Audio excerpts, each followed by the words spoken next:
الحمد لله نحمده ونستعينه ونستغفره ونؤمن به ونتوكل عليه ونعوذ بالله من شرور أنفسنا ومن سيئات أعمالنا من يهده الله فلا مضل له ومن يضلل فلا هادي له وأشهد أن لا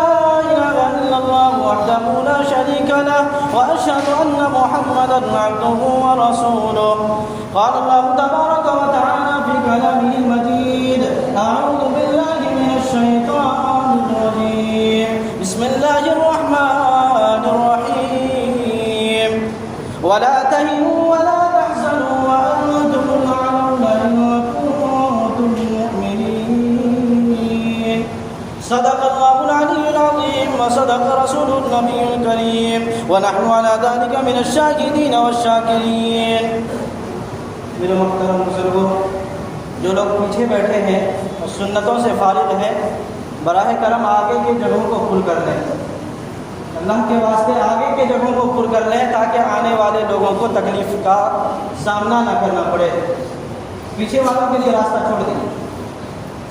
اللہ رب العزت کا کرم ہے کہ اللہ رب العزت نے رمضان المبارک کے بعد آج پہلا جمعہ ہم لوگ اس مسجد میں جمع ہوئے ہیں. دعا کیجئے کہ اللہ رب العزت قرآن و حدیث کی روشنی میں صحیح بات کہنے اور اس پر عمل کرنے کی توفیق عطا فرمائے. آج ہمارا اور ملک کا حالات کس طرح بد سے بدتر ہو چکا ہے، یہ ہمارے اور آپ کے سامنے ہے. سوشل میڈیا کے ذریعے سے ہو یا جس طرح سے بھی ہو، ہر انسان اپنی کھلی ہوئی آنکھوں سے دیکھ رہا ہے کہ ملک میں کس طرح بد سے بدتر حال ہوتا جا رہا ہے. مسلمانوں کے ساتھ کس طرح کھلواڑ اور ان کے مذہبی مقامات کو کس طرح غیر محفوظ اور غیر یقینی صورتحال کو بنا کر رکھ دیا ہے. میں نے جو قرآن کریم کی تلاوت کی اس میں اللہ رب العزت نے ایمان والوں سے کہا ہے کہ اے ایمان والوں، کبھی گھبرانا نہیں، کبھی غمگین نہ ہونا. وَلَا تَهِنُوا وَلَا تَحْزَنُوا وَأَنْتُمُ الْأَعْلَوْنَ. اے ایمان والوں، تم کبھی غمزدہ نہ ہونا، کبھی افسوس کا سایہ تمہارے اوپر نہ ہوگا، کبھی تم اپنے آپ کو افسردہ نہ کرنا. اس لیے کیوں؟ ان کنتم مؤمنین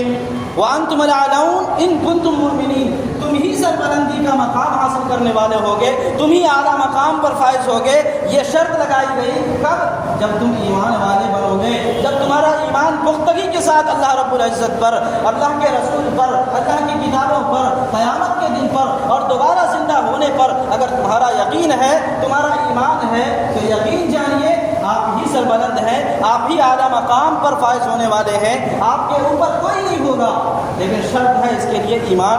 پختگی کے ساتھ اپنے ایمان کی حفاظت کرنا. آج ذرا مسجد کا جائزہ لیتے ہیں تو پتہ چلتا ہے کہ ہمارے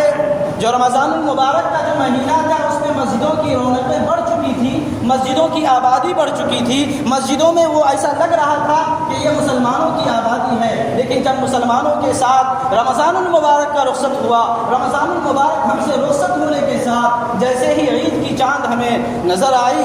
ایسا لگا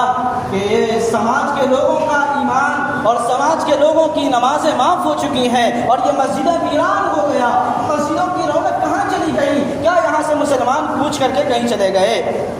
یا پھر مسلمانوں نے یہ سوچ لیا کہ رمضان المبارک میں صرف ہمارے اوپر اللہ کے احکامات جاری ہوتے ہیں، رمضان کے علاوہ ہماری تمام گناہوں کی معافی اللہ رب العزت نے کر دیا. میرے بزرگوں، آج ہمارے حالات اگر درست نہیں ہو رہے ہیں تو ہمارے اعمال کا نتیجہ ہے، ہمارے کرتوت کا نتیجہ ہے جو ہم زندگی بھر صبح سے شام تک گناہوں میں ملوث ہونے کے بعد. لیکن ظاہر سی بات ہے، یہاں افسوس کا مقام یہ ہے، یہ پیغام ہمیں کیا دے رہا ہے؟ یہ اس ملک کی صورتحال بد سے بدتر ہونے کی وجہ کیا ہے؟ اور یہ بد سے بدتر ہونے والا مقام ہمیں کس چیز کی طرف آمادہ کرتا ہے؟ ذرا قرآن کریم سے اگر ہم سبق لیتے ہیں تو بتاتا ہے کہ اپنے ایمان کا جائزہ لیا جائے. ایک ایسا جائزہ جو ایمان سے لے کر اخلاق و کردار تک ہو، جو ایسا جائزہ جو پورے سماج کا جائزہ لیا جائے کہ ہمارے اندر ایمان ہے یا نہیں ہے، یا پھر صرف اللہ کو مانتے ہیں یا اللہ کی مانتے ہیں. اس میں فرق ہے، اللہ کو مان لینا یا اللہ کی مان لینا. اللہ کو تو تمام مسلمان مانتے ہیں کہ اللہ ہے. اس خالق کائنات کو پیدا کرنے والا، اس ملک کو پیدا کرنے والا، دنیا انسانیت کو پیدا کرنے والا کوئی رب ہے، یہ تو تمام لوگ مانتے ہیں. لیکن کیا اس پر ایمان ہے کہ اللہ کی مانا جائے، یعنی اللہ کی احکامات کو مانا جائے، اللہ کے حکموں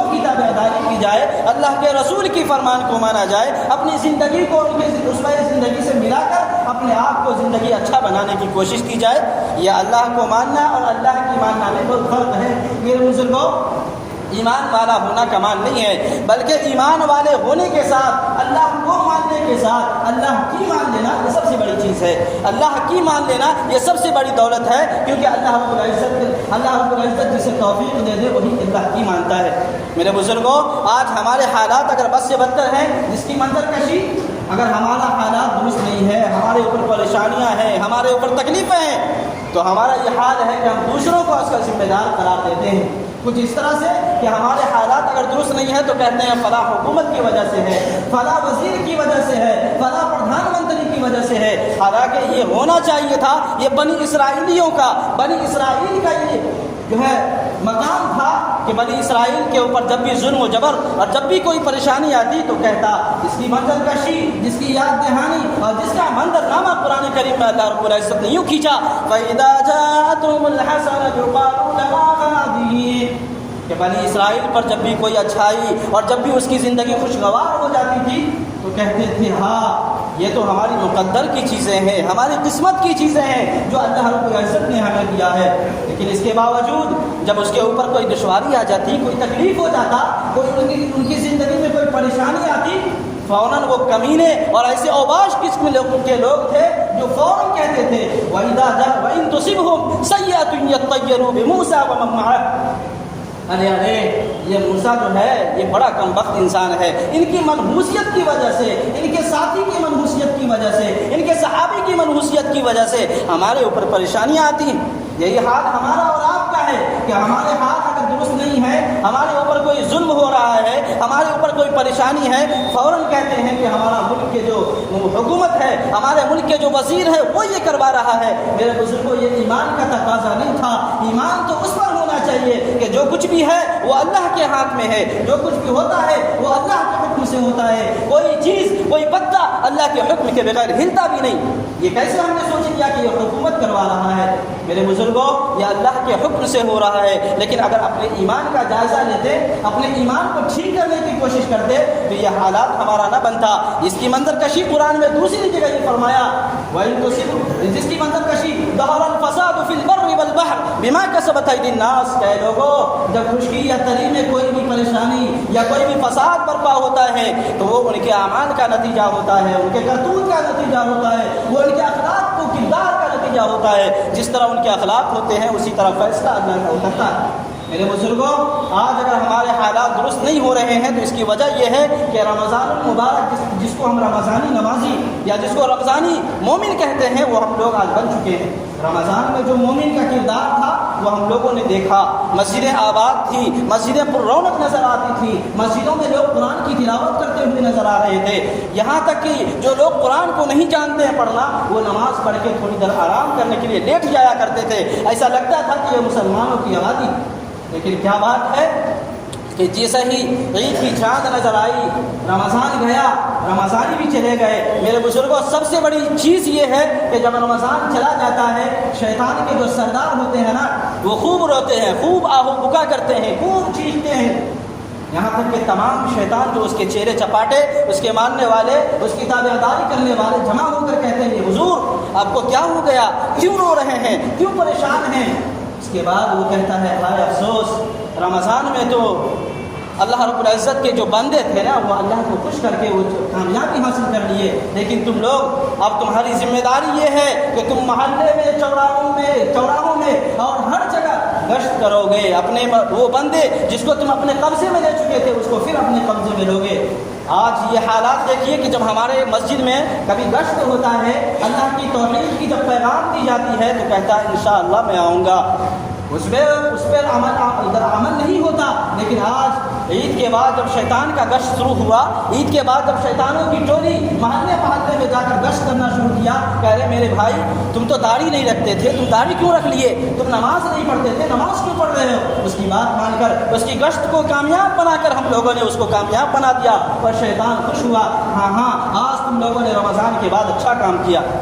بڑا سوچئے کہ آج ہم لوگوں نے کہاں زندگی گزارنا شروع کیا تھا، اللہ کے نبی نے کون سا پیغام دے کر دنیا دنیا سے گئے تھے، اللہ کے نبی نے کون سے احکامات ہم کو دے کر گئے تھے، لیکن آج ہم لوگوں کا احکامات، ہم لوگوں کی رسم و رواج، ہم لوگوں کے بدعات اس طرح بڑھ چکے ہیں کہ اچھائی چیز بھی، برائی چیز بھی ہمیں اچھی نظر آتی ہے، برائی چیز بھی ہمیں اچھی نظر آتی ہے اور اس کو اچھی بخوبی اور حسن بخوبی کے ساتھ ادا کرتے ہیں۔ ان بزرگوں، کسی بزرگ سے پوچھا گیا کہ اللہ کے وزیرہ بزرگ ذرا ہم کو یہ تو بتائیے کہ ہم نماز پڑھتے ہیں، روزہ رکھتے ہیں، لیکن ہمیں یہ پتہ نہیں چلتا کہ ہماری نماز قبول ہے یا نہیں ہے، ہمارے روزے قبول ہیں یا نہیں ہیں۔ بزرگ ہنسنے لگے، کہتے ہیں اللہ کے بندے یہ تو آسان طریقہ ہے اس کو پتہ کرنے کا۔ کہنے لگے بتائیے ذرا مجھے بھی۔ کہنے لگے جب ایک نماز پڑھو اور دوسری کی توفیق مل جائے، ایک نماز پڑھو دوسرے کی توفیق مل جائے، تو ایک روزہ رکھو دوسرے کی روزے کی توفیق مل جائے، سمجھو پہلا روزہ کامیاب، سمجھو پہلی نماز تمہاری کامیاب ہو گئی، قبول ہو چکی ہے۔ لیکن آج ہمارا حال دیکھیے، رمضان میں ہم لوگوں نے روزہ بھی رکھا، رمضان میں ہم لوگوں نے قرآن کی تلاوت بھی کی، اس کے بعد اچھے اعمال کیے، لیکن رمضان کے بعد کیا ہمارا اعمال ہے ایسا؟ اگر ہے تو آپ خوشخبری ہو آپ لوگوں کو کہ آپ کے اعمال قبول ہو چکے، اگر نہیں ہے تو اپنے ایمان کا جائزہ لیجئے اور اچھے اعمال کرنے کی کوشش کیجیے، تب اللہ رب العزت کے یہاں آپ کی سرخروئی بھی ہوگی اور اللہ کا جو وعدہ ہے اس وعدے کے مطابق آپ کی زندگی بھی گزرے گی۔ آج کچھ سادہ لوگ مسلمان ہیں جو کہتے ہیں کہ جب ہمارے لیے کنتم خیر امت اخرجت للناس کا پیغام تھا کہ تم ہی اس امت کے، اس روئے زمین کے بہترین امت ہو، تو پھر ہمارے اوپر یہ تکلیف کیسا، ہمارے اوپر پریشانی کیسی، ہمارے اوپر یہ ابتلاء و آزمائشیں کیسی؟ تو قرآن کریم کا آپ نے وہ پیغام نہیں سنا؟ اللہ رب العزت نے فرمایا تھا وَلَنَبْلُوَنَّكُمْ بِشَيْءٍ مِّنَ الْخَوْفِ وَالْجُوعِ وَنَقْصٍ مِّنَ الْأَمْوَالِ، کہ ہم جب مومنین کو آزمائیں گے، کبھی بھوک کے ذریعے سے، کبھی ان کے مال میں کمی کر کے، کبھی ان کے اولاد میں کمی کر کے۔ یہ آزمائشیں یہ انبیاء کے ساتھ منسلک رہی ہیں اور تمام امتوں کے ساتھ یہ منسلک ہونا ہے۔ کبھی ایسا نہ ہو کہ اعداء اسلام کی طرف سے جو پیغام دیے جاتے ہیں،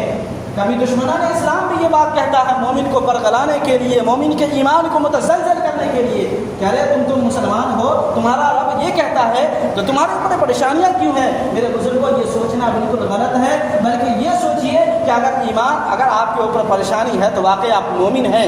کیونکہ اگر مومن ہونے کی وجہ سے اگر پریشانیاں کا آنا بند ہوتا تو اس کے سب سے زیادہ حقدار انبیاء کرام تھے، اس کے سب سے زیادہ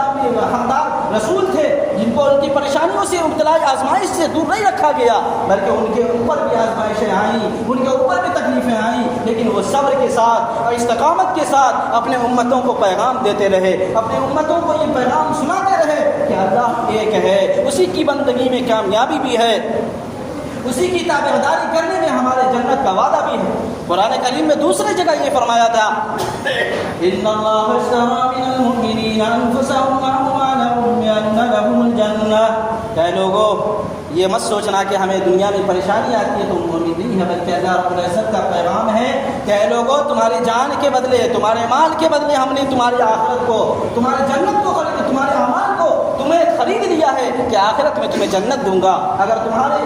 ظاہر سی بات ہے جب کوئی چیز کسی کو خریدتا ہے تو اسی کی حکم چلتی ہے، وہ جو چاہے گا اس سے کروائے گا، وہ جو چاہے گا اس سے حکم دے سکتا ہے۔ کہ ظاہر بات ہے کہ اللہ رب العزت نے ہمیں خرید لیا ہے، ہمارے مال کو بھی، ہمارے جان کو بھی، اور اللہ رب العزت کا یہاں حکم ہے کہ ہم اللہ کی تابعداری کریں۔ اللہ رب العزت کا حکم ہے کہ ہم پانچ وقتہ نماز کی پابندی کریں، تب ہمارے اوپر اللہ کا وعدہ بیان جنت کا وعدہ تھا کہ ہمیں جنت نصیب ہوگی۔ اللہ رب العزت ہمیں جنت کا حقدار بنائے۔ اللہ رب العزت ہمارے سماج سے، ہمارے سوسائٹی سے تمام بے نمازیوں کو نماز کی توفیق دے دے، تمام بے نمازیوں کو اللہ کے احکامات پر اتار دے۔ یہ اللہ سے دعا کریں اور تمام لوگ سجدے کی توفیق مانگیں، کیونکہ جو لوگ نماز نہیں پڑھتے ہیں، نوجوانوں کی جماعت، وہ کہتے ہیں کہ ہم نماز نہیں پڑھتے۔ ہائے افسوس، آپ کو رونے کا مقام تھا کہ آپ کیوں کہہ رہے ہیں فخر کے ساتھ کہ نماز نہیں پڑھتے۔ اللہ نے آپ کو سجدے کی توفیق چھین چکا ہے، آپ روئیے، آپ گڑگڑائیے اور اللہ سے سجدے کی توفیق مانگیے کہ آپ نے نماز کی سجدے کی توفیق اللہ نے چھین لیا۔ میرے بزرگوں،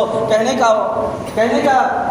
کی بات تو بہت ہوتی ہیں لیکن وقت کم ہے۔ اللہ رب العزت سے دعا کریں کہ اسی مختصر سی بات پر اللہ رب العزت ہم تمام امت مسلمہ کو جمنے کی اور اس پر عمل کرنے کی توفیق عطا فرمائے۔ وآخر الدعوانا ان الحمد للہ رب العالمین۔